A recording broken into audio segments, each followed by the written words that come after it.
মাঝে আমার সাথে বড় অদ্ভুত ঘটনা ঘটে, তেমনি একটু অদ্ভুত ঘটনা আজও ঘটে গেল। আজকে মেয়েকে স্কুলে আনতে একটু আগে আগে গিয়েছিলাম, গিয়ে একটি গাছের নিচে দাঁড়িয়েছিলাম, যেহেতু আগে পৌঁছে গেছি। দেখলাম একটা বিড়াল হঠাৎ করে এসে আমার চারিপাশে ঘোরাঘুরি করছে, আমার পা নিয়ে জড়াজড়ি করছে এবং ডাকাডাকি করছে। আমি ওর ভাষা বুঝতে পারছি না, আমি একটু সরে দাঁড়ালাম, কিন্তু ও দেখে আমাকে ছাড়ে না। ও আমার পায়ের প্রত্যেকটি কদমে কদমে বাধা হয়ে দাঁড়াচ্ছে। আমি ভাবলাম ও হয়তো ক্ষুধা লেগেছে। পাশেই ছোটো ছোটো ক্যান্টিন আছে, ভাবলাম ওখান থেকে একটা খাবার এনে ওকে খাইয়ে দিই। গেলাম সেখানে, সেখানে যেতে যেতে প্রত্যেকটা কদমও আমার বাধা হয়ে দাঁড়াচ্ছিল।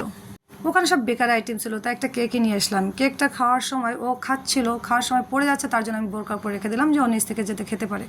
একটু খায়, আবার আমার শরীর নিয়ে ঘোরাঘুরি করে, ও আমার শরীরে ঘ্রাণ নিচ্ছে। আমার ওর উপর প্রচুর পরিমাণে মায়া হয়ে গেল। ছোটবেলায় অনেক বিড়াল পুষেছি, বিড়ালকে মালা পরাতাম, জামা বানিয়ে পরাতাম, কানে দুল পরাতাম।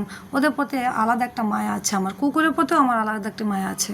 এরকম আরেকটি ঘটনা ঘটেছিল রামুতে থাকতে। একটি কুকুরের বাচ্চা, মোটামুটি বড়, ও আমার বাসা থেকে শুরু করে একদম আমার অফিস পর্যন্ত আমার সাথে চলে গেল।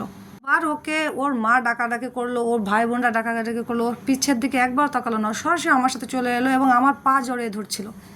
আমার কুকুর বিড়ালকে দেখলে কখনোই ভয় লাগে না, ওদের দেখলে আমার সবসময় মায়া লাগে এবং আফসোস লাগে যদি ওদের ভাষাটা আমি বুঝতে পারতাম। আচ্ছা, এই বিড়ালটি কি বোঝাতে চেয়েছে আপনারা কি বুঝতে পেরেছেন?